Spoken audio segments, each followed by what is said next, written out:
आचार्य प्रशांत जी का वीडियो भेजा है किसी ने समीक्षा के लिए, शॉर्ट वीडियो है। वो कहते हैं कि श्री कृष्ण दम देते हैं। दम देते हैं तो मतलब उसका लिंक आपको यहाँ आई बटन में मिल जाएगा, उसको आप देख लीजिएगा। वो कह रहे हैं कि श्री कृष्ण के साथ रहने में सुख नहीं मिलता है, और उदाहरण दे रहे हैं कि पांडव जो थे वो कृष्ण जी के साथ थे, उनको कभी सुख नहीं मिला। कभी 12 साल का वनवास झेल रहे हैं, कभी 1 साल का अज्ञातवास झेल रहे हैं, कोई उसमें किन्नर बन रहा है, कोई कुछ बन रहा है, कोई खाना बनाने वाला बन रहा है, कोई दास बन रहा है। फिर युद्ध भी करना पड़ा। फिर ज़्यादा पांडवों ने राज भी नहीं किया तो फिर वो हिमालय चले गए अपने प्राण छोड़ने। तो कह रहे हैं कि भगवान के साथ रहने में कोई सुख नहीं मिलता है, दुख ही मिलते हैं। लेकिन फिर भी भगवान के साथ रहने का अपना एक अलग मजा है, क्योंकि उनसे दम मिलता है। ऐसा दम कौन चाहता है, मुझे बताओ। कह रहे सुख तो दुर्योधन को मिलता है। मतलब दुनिया में अगर जो भी कोई सुखी लोग हैं वो दुर्योधन जैसे, और जो दुखी लोग हैं वो पांडवों जैसे हैं। क्या कहना चाह रहे हैं आचार्य प्रशांत जी कि सुखी होने के लिए ना सोचो, खुद को सुखी करने के लिए, परिवार को सुखी करने के लिए ना सोचो। तो समझ में नहीं आया कि फिर पांडव काहे के लिए लड़ रहे थे। अल्टीमेटली युद्ध काहे बात के लिए किया दुर्योधन से। भगवान के साथ बने रहते भाई, भगवान के साथ बने रहते ना। वो युद्ध करने की क्या जरूरत थी दुर्योधन से। किस बात के लिए युद्ध कर रहे थे, यही ना कि राजपाट मिल जाएगा तो राजपाट भोग के खुद सुखी होंगे, बच्चे सुखी होंगे। या अगर वो ऐसा सोच रहे थे कि दुर्योधन प्रजा को सुखी नहीं कर रहा है तो हम प्रजा को सुखी कर देंगे। आखिर झगड़ा किस बात का था। 5 गांव जाके मांगे भगवान कृष्ण ने पांडवों के लिए, तो काहे के लिए मांगे, सुखी होने के लिए कि दुखी होने के लिए। यही मांगे ना कि भाई 5 गांव दे दो, उतने में भी हम लोग सुखी रह लेंगे, मतलब हम अपना परिवार तो ढंग से चला ही लेंगे। और 5 गांव मांगे मतलब 5 गांव की व्यवस्था मांगी, माने 5 गांव का राजा हमें बना दो, हम उतने से हमारे में चल जाएंगे, बाकी के राजा आप रहो। उसमें ऐसा नहीं मांगा कि हमें कोई काम दे दो राज परिवार में तो हम अपना कर लेंगे, क्योंकि राज परिवार में भी बहुत सारे काम होते हैं। क्योंकि दुर्योधन को कोई ऐसी समस्या थोड़ी थी भाई, जॉब वॉब तो दे देता वो इनको, इतने सारे लोगों को सब दे रखा था। कर्ण को उसने अंग देश का राजा ही बनाया हुआ था। तो अगर ये ऐसे ही रहते, उसके प्रति इस तरह की बातें ना करते कि राजा बनना युधिष्ठिर का अधिकार है या ऐसा कुछ है, तो वो दे ही देता। कोई छोटे छोटे जगह का राजा बना देता, खुद चक्रवर्ती सम्राट बना रहता। तो जब एक बार दुश्मनी हो गई तो फिर बोला अब नहीं दूंगा कुछ भी, है ना, जब आदमी चिढ़ जाता है कुछ चीज से। तो सवाल यहाँ इसी बात का है कि ये लोग युद्ध काहे के लिए कर रहे थे और भगवान कृष्ण ने इनका साथ क्यों दिया। हालांकि उन्होंने तो दुर्योधन का भी साथ दिया, उनको सेना दे दी अपनी बड़ी। तो भगवान कृष्ण का तो समझ में नहीं आता कि भाई वो आखिर चाहते क्या है। क्या वो दुर्योधन की जीत चाहते हैं, पांडवों की जीत चाहते हैं, क्या चाहते हैं।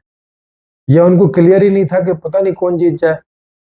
तो एक तरफ सेना कर दी और एक तरफ खुद हो गए, बोले पांडव जीत गए तो मैं इनकी तरफ था ही तो भी मेरी बल्ले बल्ले है, और अगर दुर्योधन जीत गया बाई चांस तो अभी मेरी बल्ले है भाई, मैंने उसको सेना दी है। और मैं तो अस्त्र उठाऊंगा नहीं, तो मुझसे तो कोई युद्ध करेगा नहीं, तो मैं तो बचा ही रहूंगा भाई। मेरा तो वध कोई करेगा नहीं आगे, क्योंकि मैं तो किसी को मार नहीं रहा हूँ, मुझसे तो किसी को खतरा है नहीं, मैं तो खाली रथ चला रहा हूँ। तो सारथी को मारने का कोई मतलब ही नहीं बचता है, बनता है।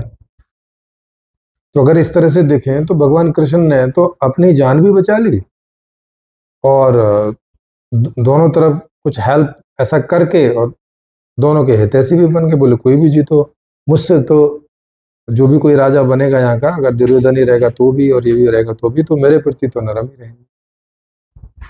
क्योंकि उस समय भगवान कृष्ण चक्रवर्ती सम्राट तो थे नहीं। चक्रवर्ती सम्राट या तो कौरव था उस समय, या तो अगर पांडव बनते तो पांडव होते। तो बाकी दूसरे राजाओं को इनसे दुश्मनी रखना अच्छी बात नहीं थी, उस तरह से अगर सोचे तो। अब लेकिन आचार्य प्रशांत जी का ये कौन से दम की बात कर रहे हैं, मतलब क्या करें उस दम का।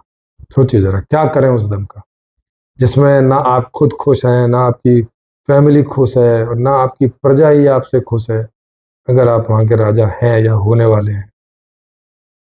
क्या करें दम का? मतलब श्री कृष्ण तो जहाँ के राजा रहे होंगे तो वो तो अपनी प्रजा को खुश नहीं रखते होंगे, दम देते होंगे कि हाँ दम, मेरे पास तो दम है भाई साहब, दम ले लो, सुखी बुकी मैं नहीं रखता हूँ। ऐसे आदमी को भगवान कोई क्यों मानेगा? दम के लिए कि हाँ आप सुख तो नहीं दे रहे हैं, आप तो दुख ही दे रहे हैं, पर दम वाला दे रहे हैं, दमदार दुख दे रहे हैं, दम के साथ दुख है। सुख किन के लिए है? दुर्योधन के लिए है। आचार्य प्रशांत जी कहना क्या चाह रहे हैं कि अभी जो आचार्य प्रशांत जी की जिंदगी है वो दुखी है, क्योंकि सुखी तो नहीं होंगे फिर, क्योंकि आचार्य प्रशांत जी को तो दम चाहिए, जो उनको गीता से मिलता होगा, भगवान कृष्ण से मिलता होगा, और दम के साथ तो दुख है, क्योंकि जो भगवान के साथ है उसे सुख तो नहीं मिलता है, तो इनको सुख तो नहीं मिल रहा होगा। इनके साथ भी जो लोग लगे होंगे वो भी दुखी होंगे, वो उनको भी सुख नहीं मिल रहा होगा। भाई इस दम का करते क्या हो? उपयोग क्या है इस दम का? ये दम चाहते क्यों हो? इस दम से मिलता क्या है आपको? करोगे क्या इस दम का?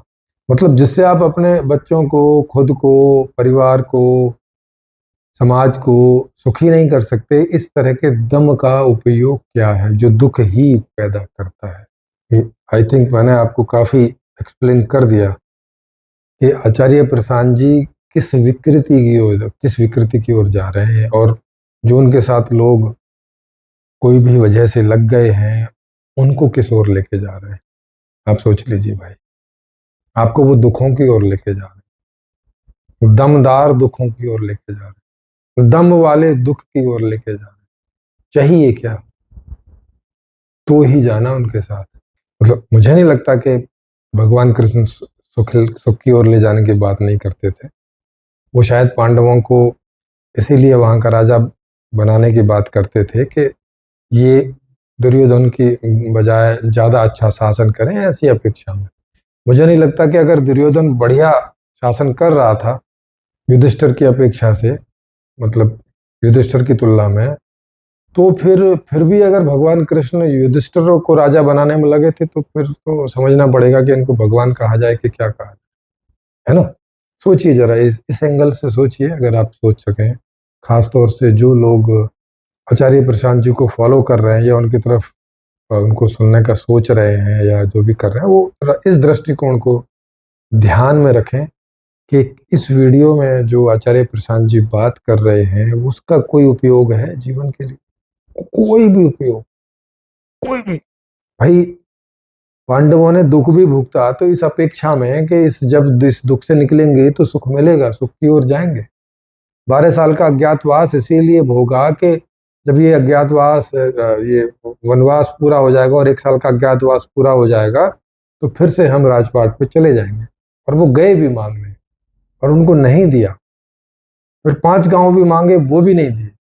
तो फिर महाभारत का युद्ध हुआ। तो महाभारत का युद्ध काय के लिए हुआ? राजपाट के लिए ही हुआ कि हम राजा बनेंगे।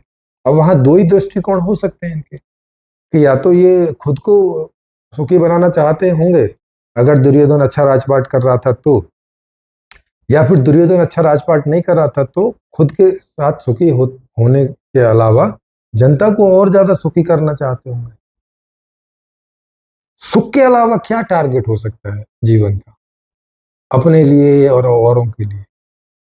सुखी होने के अलावा काहे बात के लिए आदमी लड़ाई कर सकता है? भाई या तो दुख को कम करेगा या सुख को बढ़ाएगा। इसके अलावा आपका कोई भी एक्शन काय के लिए होगा? आचार्य प्रशांत, दम, दम का क्या करोगे? दम तो मतलब एक ताकत होती है बस। उस ताकत का क्या इस्तेमाल करोगे? उस ताकत का इस्तेमाल खुद को, परिवार को, समाज को सुखी बनाने में करोगे, या किस में करोगे? या दुख दूर करने में करोगे? दुख बढ़ाने में तो नहीं करोगे। ये कोई मजेदार बात तो है नहीं है कि भगवान के साथ रह के तो दुख मिलता है, तो अगर दुख को एक्सेप्ट करना है तो ही भगवान के साथ रहो। तो मतलब भगवान के साथ का है के लिए रह, नहीं, उनसे दम मिलता है। दम का मतलब क्या करोगे? दम तो शक्ति है ना, वो तो एक तरीका है कि उससे आपको ये कुछ चीजें अचीव कर सकते हो।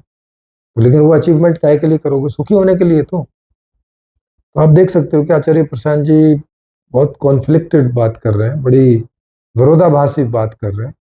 एक तरफ वो दम की चाह भी रख रहे हैं, लेकिन इसका करेंगे क्या वो कुछ क्लियर नहीं है। वो कह रहे हैं कि दुखी हो, दम है, ठीक है, बस। फिर दम काहे के लिए चाहिए? दुखी तो बिना दम के भी हो सकते हैं। क्या दुखी होने के लिए किसी दम की जरूरत है? नहीं। दुख को दूर करने के लिए दम की जरूरत होती है, या सुख पाने के लिए दम की जरूरत होती है? दम बोले तो शक्ति, पावर, कोई साधन, तरीका। जी, आई होप आपको समझ आ गया होगा। और आचार्य प्रशांत जी कहाँ पे कंफ्यूज हो रहे हैं और दूसरों को भी कंफ्यूज करने का साधन बन रहे हैं, आपको समझ आ रहा है। जी।